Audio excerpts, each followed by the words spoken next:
Hi ಎಲ್ರಿಗೂ ನಮಸ್ಕಾರ. ನಾನಿವತ್ತು ಹೋಟೆಲ್ ಸ್ಟೈಲಲ್ಲಿ ದೋಸೆನ ಯಾವ ರೀತಿ ಮಾಡೋದಂತ ತೋರಿಸ್ತಾ ಇದ್ದೀನಿ. ನೋಡಿ, ನಾನಿಲ್ಲಿ ದೋಸೆ ಹಿಟ್ಟನ್ನು ಪ್ರಿಪೇರ್ ಮಾಡೋಕ್ಕೆ ನಾನಿಲ್ಲಿ ರೇಷನ್ ಅಕ್ಕಿನ ತೊಗೊಂಡಿದ್ದೀನಿ. ನಾನಿಲ್ಲಿ 3 ಗ್ಲಾಸಷ್ಟು ರೇಷನ್ ಅಕ್ಕಿನ ತೊಗೊಂಡಿದ್ದೀನಿ. ನೋಡಿ, 3 ಗ್ಲಾಸ್ ಅಕ್ಕಿ ರೇಷನ್ ಅಕ್ಕಿನ ಚೆನ್ನಾಗಿ ಕ್ಲೀನ್ ಮಾಡಿ ಇಟ್ಕೊಂಡಿದ್ದೆ. ಸೊ ಅದನ್ನು ತೊಗೊಂಡಿದ್ದೀನಿ. 3 ಗ್ಲಾಸ್ ಅಕ್ಕಿಗೆ ನಾನಿಲ್ಲಿ 1 ಗ್ಲಾಸಷ್ಟು ಉದ್ದಿನಬೇಳೆನ ಹಾಕ್ಕೊಳ್ಬೇಕು. ನಾನಿಲ್ಲಿ ಒಂದು ಸ್ವಲ್ಪ ಕಮ್ಮಿ ಹಾಕ್ಕೊಂಡಿದ್ದೀನಿ. ಯಾಕಂದರೆ ನೋಡಿ, ಈ ಥರ ಉದ್ದಿನಬೇಳೆ ಇದ್ದರೆ ಒಂದು ಸ್ವಲ್ಪ ಕಮ್ಮಿ ಹಾಕ್ಕೊಳ್ಳಿ, ಅದು ನೆನೆದ ಮೇಲೆ ಜಾಸ್ತಿ ಆಗುತ್ತೆ ಅದಕ್ಕೆ. ಅದಾದಮೇಲೆ 2 ರಿಂದ 3 ಸ್ಪೂನಷ್ಟು ಕಡಲೆಬೇಳೆನ ಹಾಕ್ಕೊಂಡಿದ್ದೀನಿ. ಇವಾಗ ಇದನ್ನು ಚೆನ್ನಾಗಿ ಮಿಕ್ಸ್ ಮಾಡಿ ನೀರು ಹಾಕ್ಕೊಂಡು ಚೆನ್ನಾಗಿ ವಾಶ್ ಮಾಡ್ಕೊಳ್ಳಿ. ಇದೆಲ್ಲನೂ ಚೆನ್ನಾಗಿ ತೊಳಿತಾ ಇದ್ದೀನಿ ನಾನು. ಸೊ ಡಸ್ಟೆಲ್ಲ ಇರುತ್ತಲ್ವ ಅಕ್ಕಿಯಲ್ಲಿ, ಸೊ ಇದನ್ನು ನೀಟಾಗಿ ಒಂದು 3 ರಿಂದ 4 ಸರಿ ಚೆನ್ನಾಗಿ ತೊಳೆದಿಟ್ಕೊಳ್ಳಿ. ನಾನು ಇವಾಗ ಇದನ್ನು ಚೆನ್ನಾಗಿ ತೊಳೆದಿಟ್ಕೊಳ್ತಾ ಇದ್ದೀನಿ. ನೋಡಿ, ಇದನ್ನು ತೊಳೆದಿಟ್ಕೊಂಡಿದ್ದೀನಿ. ಇವಾಗ ಚೆನ್ನಾಗಿರೋ ನೀರನ್ನು ಹಾಕ್ಕೊಂಡು ಅಕ್ಕಿನ ನೆನೆಸ್ಕೊಳ್ಬೇಕು. ಒಂದು 5 ರಿಂದ 6 ಗಂಟೆ ನೆನೆಸ್ಕೊಳ್ಬೇಕು ಅಕ್ಕಿನ. ಅಕ್ಕಿ ನೆನೆದ್ರೆ ದೋಸೆ ಕೂಡ ತುಂಬ ಚೆನ್ನಾಗಿ ಬರುತ್ತೆ. ಫಸ್ಟ್ ಟೈಮ್ ಯಾರೆಲ್ಲ ವಿಡಿಯೋ ನೋಡ್ತಿದ್ರೆ ಎಲ್ಲರೂ ಚಾನಲ್ನ ಸಬ್ಸ್ಕ್ರೈಬ್ ಮಾಡಿಕೊಂಡು ವಿಡಿಯೋನ ನೋಡ್ಕೊಳ್ಳಿ. ಸ್ಕಿಪ್ ಮಾಡದೆ ವಿಡಿಯೋ ನೋಡಿದರೆ ನಿಮಗೆ ರೆಸಿಪಿ ಚೆನ್ನಾಗಿ ಗೊತ್ತಾಗುತ್ತೆ. ಸ್ಕಿಪ್ ಮಾಡಿದ್ರೆ ನಿಮಗೆ ಪೂರ್ತಿ ವಿಡಿಯೋ ನೋಡಿಲ್ಲ ಅಂದರೆ ಏನೇನು ಯೂಸ್ ಮಾಡಿದ್ದೀನಿ ಅಂತ ಗೊತ್ತಾಗಲ್ಲ, ಮತ್ತೆ ಒಂದು ಸರಿ ಕೇಳ್ತೀರಾ. ಸೊ ಪೂರ್ತಿ ವಿಡಿಯೋನ ನೋಡ್ಕೊಳ್ಳಿ, ಅಂದರೆ ನಿಮಗೆ ಗೊತ್ತಾಗುತ್ತೆ. ನೋಡಿ, ಇಲ್ಲಿ ನಾನು ಇವಾಗ ನೆನೆಸಿಟ್ಕೊಳ್ತಾ ಇದ್ದೀನಿ ಇವಾಗ. ಸೊ ಇದನ್ನು ನೆನೆಸಿಟ್ಕೊಳ್ಳೋಣ. ಇವಾಗ ನಾನು ನೆನೆಸಿಟ್ಕೊಂಡಿದ್ದೀನಿ ನೋಡಿ. ಇವಾಗ ಒಂದು 5 ರಿಂದ 6 ಗಂಟೆ ನೆನೆಸಿಟ್ಕೊಂಡಿದ್ದೀನಿ. ನೋಡಿ ಯಾವ ಥರ ನೆನೆದಿದೆ ಅಂತ ಹೇಳ್ಬಿಟ್ಟು. ಇವಾಗ ಇದನ್ನು ಗ್ರೈಂಡ್ ಮಾಡ್ಕೊಳ್ಳೋಣ. ನೋಡಿ, ನಾನಿಲ್ಲೊಂದು ಜಾರ್ ತೊಗೊಂಡಿದ್ದೀನಿ. ಜಾರಲ್ಲಿ ನೆನೆಸಿಟ್ಕೊಂಡಿರೋ ಅಕ್ಕಿನ ಹಾಕ್ಕೊಂಡು ಸಾಫ್ಟಾಗಿ ಗ್ರೈಂಡ್ ಮಾಡ್ಕೊಳ್ಬೇಕು. ಸ್ವಲ್ಪನೇ ಹಾಕ್ಕೊಂಡು ಇದಕ್ಕೆ ಒಂದು ಸ್ವಲ್ಪ ನೀರು ಹಾಕ್ಕೊಳ್ಬೇಕು. ನೀರು ಹಾಕ್ಕೊಂಡು ಚೆನ್ನಾಗಿ ಸಾಫ್ಟಾಗಿರಬೇಕು, ಅಂದರೆ ದೋಸೆ ಕ್ರಿಸ್ಪಿಯಾಗಿ ಬರುತ್ತೆ. ಈ ಹೋಟೆಲ್ಗಳೆಲ್ಲ ಟೇಸ್ಟ್ ಯಾಕೆ ಆ ಥರ ಇರುತ್ತೆ ಅಂದರೆ ನೋಡಿ, ನಾವು ಹಿಟ್ಟನ್ನು ರೆಡಿ ಮಾಡ್ಕೊಳ್ಳೋದ್ರಲ್ಲೇ ದೋಸೆ ಮಾಡೋದಿದೆ. ನಾವು ಹಿಟ್ಟು ಚೆನ್ನಾಗಿ ರೆಡಿ ಮಾಡ್ಕೊಳ್ಳೋದು ಕಲಿತ್ರೆ ದೋಸೆ ಕೂಡ ತುಂಬಾ ಚೆನ್ನಾಗಿ ಬರುತ್ತೆ ಅಲ್ವಾ. ನೋಡಿ, ಇವಾಗ ಇದನ್ನು ನಾನು ಸಾಫ್ಟಾಗಿ ಗ್ರೈಂಡ್ ಮಾಡ್ಕೊಂಡಿದ್ದೀನಿ. ಈ ಥರ ಗ್ರೈಂಡ್ ಮಾಡಿಕೊಂಡು ಈ ಥರ ಒಂದು ಬಾಕ್ಸಲ್ಲಿ ಹಾಕ್ಕೊಳ್ತಾ ಇದ್ದೀನಿ. ಇವಾಗ ಎಲ್ಲನೂ ನಾನು ಅದೇ ಥರ ಗ್ರೈಂಡ್ ಮಾಡ್ಕೊತೀನಿ. ಸೊ ಉಳಿದಿರೋ ಅಕ್ಕಿನೂ ಕೂಡ ಅದೇ ಥರ ಎಲ್ಲನೂ ಗ್ರೈಂಡ್ ಮಾಡಿ ಇಟ್ಕೊಳ್ತೀನಿ. ನಾನಿವಾಗ ನೋಡಿ ಎಲ್ಲ ಅಕ್ಕಿನೂ ಈ ಥರ ಸಾಫ್ಟಾಗಿ ಗ್ರೈಂಡ್ ಮಾಡಿ ಇಟ್ಕೊಂಡಿದ್ದೀನಿ. ಇವಾಗ ನಾನು ಒಂದು ಕಡೆ ಚುರುಮುರಿ, ಅಂದರೆ ಮಂಡಕ್ಕಿ ಚುರುಮುರಿ ಬರುತ್ತಲ್ವ, ಅದನ್ನು ಒಂದು ಬಟ್ಲಷ್ಟು ನೆನೆ ಹಾಕ್ಕೊಂಡಿದ್ದೀನಿ. ಒಂದು 20 ನಿಮಿಷ ಇದನ್ನು ನೆನೆಸ್ಕೊಂಡ್ರೆ ಸಾಕು. ಇವಾಗ ಇದನ್ನು ಕೂಡ ನಾವು ಗ್ರೈಂಡ್ ಮಾಡ್ಕೊಳ್ಬೇಕು. ಅದೇ ಮಿಕ್ಸರ್ ಜಾರ್ಗೆ ನಾನು ಈ ಮಂಡಕ್ಕಿನ ಹಾಕ್ಕೊಳ್ತಾ ಇದ್ದೀನಿ. ನೋಡಿ, ಸ್ವಲ್ಪನೇ ಹಾಕ್ಕೊಳ್ಳಿ. ಬರೀ ಮಂಡಕ್ಕಿ ಮಾತ್ರ ಯೂಸ್ ಮಾಡ್ತೀನಿ ಅಂದರೆ ಒಂದು 2 ಬಟ್ಲಷ್ಟು ಹಾಕ್ಕೊಳ್ಳಿ. ನಾನು ಇದ್ರ ಜೊತೆಗೆ ಮಂಡಕ್ಕಿ ಜೊತೆಗೆ ರೈಸ್ ಉಳಿದಿತ್ತು, ಸೊ ಅದು ರೈಸ್ ಕೂಡ ಹಾಕ್ಕೊಳ್ತಾ ಇದ್ದೀನಿ. ನೀವು ಮಂಡಕ್ಕಿ ಹಾಕ್ಕೊಂಡಿಲ್ಲ ಅಂದರೆ ರೈಸ್ ಹಾಕ್ಕೊಳ್ಬೋದು. 2ರಲ್ಲಿ ಯಾವುದಾದ್ರೂ ಒಂದು ಕೂಡ ಹಾಕ್ಕೊಳ್ಬೋದು. ಇಲ್ಲಾಂದರೆ ಅವಲಕ್ಕಿ ಇರುತ್ತಲ್ವ, ಸೊ ಅವಲಕ್ಕಿನೂ ಕೂಡ ನೆನೆಸಿಟ್ಕೊಂಡು ಹಾಕ್ಕೊಳ್ಬೋದು.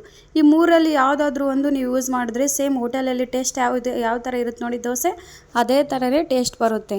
ಸೊ ಈ ಥರ ಹಾಕ್ಕೊಳ್ಳೋದ್ರಿಂದ ದೋಸೆ ಏನಂದರೆ ಕ್ರಿಸ್ಪಿಯಾಗಿ ಬರುತ್ತೆ ಮತ್ತು ಸಾಫ್ಟಾಗಿ ಬರುತ್ತೆ. ಟೇಸ್ಟ್ ಕೂಡ ತುಂಬಾ ಚೆನ್ನಾಗಿರುತ್ತೆ. ಇವಾಗ ಇದನ್ನು ಗ್ರೈಂಡ್ ಮಾಡಿಕೊಂಡು ಅದೇ ಹಿಟ್ಟಿಗೆ ಹಾಕ್ಕೊಳ್ಳೋಣ. ನೋಡಿ, ಅಕ್ಕಿ ರುಬ್ಬಿಟ್ಕೊಂಡಿದ್ದೀವಲ್ವ, ಸೊ ಅದಕ್ಕೆ ಹಾಕ್ಕೊಂಡು ಇದನ್ನು ಚೆನ್ನಾಗಿ ಮಿಕ್ಸ್ ಮಾಡ್ಕೊಳ್ಬೇಕು. ತುಂಬಾ ಸಾಫ್ಟ್ ಬರುತ್ತೆ. ನೀವು ಈ ಥರ ಯಾವುದಾದ್ರೂ ಒಂದು ಹಾಕ್ಕೊಳ್ಳಿ. ಅವಲಕ್ಕಿ ಹಾಕ್ಕೊಳ್ಬೋದು, ಇಲ್ಲ ಅವಲಕ್ಕಿ ಮತ್ತು ಮಂಡಕ್ಕಿ, ಇಲ್ಲಾಂದರೆ ರಾತ್ರಿ ಯಾವುದಾದ್ರೂ ಅನ್ನ ಉಳಿದಿರುತ್ತೆ ಅಲ್ವಾ, ಸೊ ಉಳಿದಿರೋ ಅನ್ನನೇ ನೀವು ಗ್ರೈಂಡ್ ಮಾಡಿಕೊಂಡು ಇದರಲ್ಲಿ ಹಾಕ್ಕೊಳ್ಬೋದು. ಇವಾಗ ನಾನು ಚೆನ್ನಾಗಿ ಮಿಕ್ಸ್ ಮಾಡ್ಕೊಂಡಿದ್ದೀನಿ. ಇವಾಗ ನಾನು ಯಾವುದೇ ರೀತಿ ಉಪ್ಪು ಮತ್ತು ಸೋಡಾನ ಹಾಕ್ಕೊಳ್ತಾ ಇಲ್ಲ, ಜಸ್ಟ್ ಈ ಥರ ಮಿಕ್ಸ್ ಮಾಡಿದ್ದೀನಿ ಅಷ್ಟೇ. ಚೆನ್ನಾಗಿ ಎಲ್ಲನೂ ಮಿಕ್ಸ್ ಮಾಡ್ಕೊಂಡಿದ್ದೀನಿ. ಇವಾಗ ಇದನ್ನು ನೀಟಾಗಿ ಮಿಕ್ಸ್ ಮಾಡ್ಕೊಂಡು ಇದನ್ನು ಕ್ಲೋಸ್ ಮಾಡ್ಕೊಳ್ಳೋಣ ಬಾಕ್ಸ್ನ.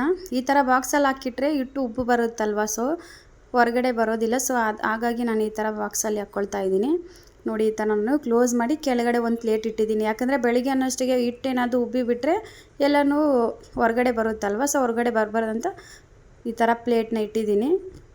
ಇವಾಗ ನೋಡಿ, ಬೆಳಿಗ್ಗೆ ನೋಡಿ ಯಾವ ಥರ ಹಿಟ್ಟು ಉಬ್ಬಿ ಬಂದಿದೆ ಅಂತ ಹೇಳ್ಬಿಟ್ಟು ಅದಕ್ಕೆ ನಾನು ಕೆಳಗಡೆ ಪ್ಲೇಟ್ ಇಟ್ಟಿದ್ದೆ. ಎಕ್ಸ್ಟ್ರಾ ಏನಾದರೂ ಬಂದರೆ ಕೆಳಗಡೆ ಚೆಲ್ಲಿದ್ರೂ ಕೂಡ ಅದನ್ನು ತೊಗೊಳಕ್ಕಾಗಲ್ಲಲ್ವ, ಸೊ ಈ ಥರ ಪ್ಲೇಟ್ ಇಟ್ಬಿಡಿ, ನೀಟಾಗಿರುತ್ತೆ.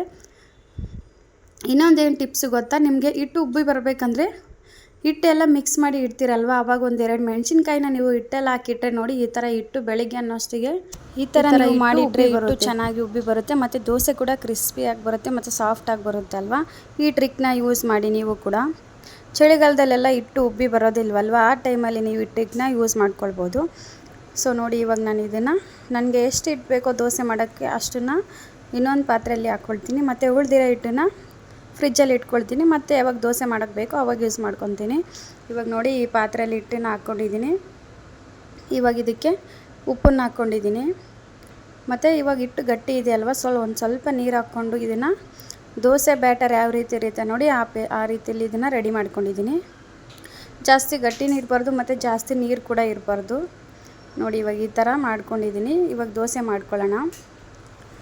ದೋಸೆ ತವ ಇಟ್ಕೊಂಡಿದ್ದೀನಿ ಸ್ಟವ್ ಮೇಲೆ. ಸೊ ತವ ಬಿಸಿ ಆದಮೇಲೆ ನೋಡಿ ಸ್ವಲ್ಪ ಎಣ್ಣೆ ಹಾಕ್ಕೊಳ್ಬೇಕು. ನೋಡಿ, ಇವಾಗ ತವ ಬಿಸಿ ಆಗಿದೆ ಅಲ್ವಾ, ಒಂದು ಸ್ವಲ್ಪ ಎಣ್ಣೆ ಹಾಕ್ಕೊಂಡು ಎಲ್ಲ ಕಡೆನೂ ಸ್ಪ್ರೆಡ್ ಮಾಡ್ಕೊಂಬಿಡಿ.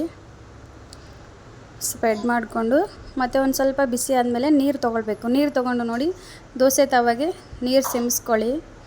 ಅದಾದಮೇಲೆ ನಿಮಗೆ ದೋಸೆ ಹಿಟ್ಟನ್ನು ತೊಗೊಂಡು ದೋಸೆ ಹಾಕ್ಕೊಳ್ಳೋಣ.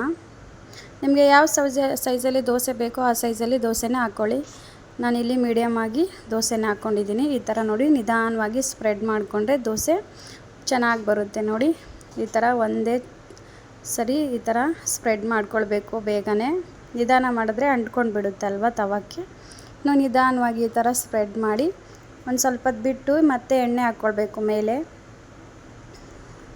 ಸ್ವಲ್ಪ ದೋಸೆ ಎಲ್ಲ ಬೇಯ್ದಮೇಲೆ ಸ್ವಲ್ಪ ಎಲ್ಲ ಕಡೆನೂ ಎಣ್ಣೆನ ಹಾಕ್ಕೊಂಡ್ಬಿಡಿ. ಎಣ್ಣೆ ಜಾಸ್ತಿ ಬೇಕಂದರೆ ಜಾಸ್ತಿ ಯೂಸ್ ಮಾಡ್ಕೊಳ್ಬೋದು. ನಾನಿಲ್ಲಿ ಒಂದು ಸ್ವಲ್ಪನೇ ಹಾಕ್ಕೊಂಡಿದ್ದೀನಿ. ಎಣ್ಣೆ ಬದಲು ನೀವು ತುಪ್ಪ ಕೂಡ ಹಾಕ್ಕೊಳ್ಬೋದು ಅಥವಾ ಬೆಣ್ಣೆನೂ ಕೂಡ ಹಾಕ್ಕೊಳ್ಬೋದು. ತುಪ್ಪ ಬೆಣ್ಣೆ ಹಾಕ್ಕೊಂಡ್ರೆ ಟೇಸ್ಟ್ ಇನ್ನೂ ಸ್ವಲ್ಪ ಚೆನ್ನಾಗಿರುತ್ತೆ. ನೋಡಿ, ಇವಾಗ ದೋಸೆ ನೋಡಿ ಕೆಳಗಡೆ ಕ್ರಿಸ್ಪಿ ಯಾವ ಥರ ರೆಡ್ ಕಲರ್ ಬಂದಿದೆ ಅಂತ ಹೇಳ್ಬಿಟ್ಟು.